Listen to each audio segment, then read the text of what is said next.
nature.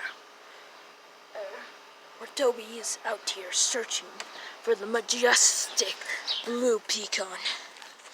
This bird consists of diet of worms and loves to steal water bottles.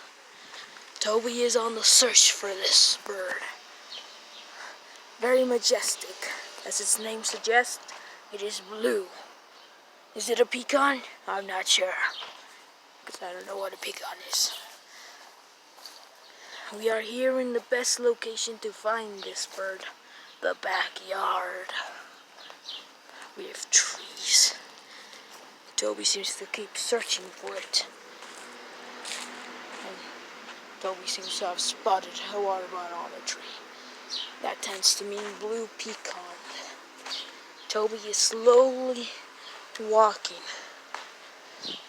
There it is. The majestic creature. The blue pecan. Witness it. It's amazing, beautiful.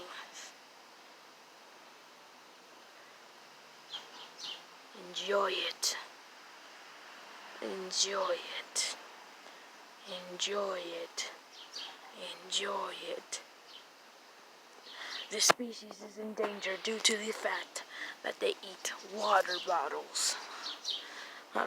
This might very well be one of the last pecans. I am sure it is fine. It looks alive. Well, that would be it for this episode of What the Nature.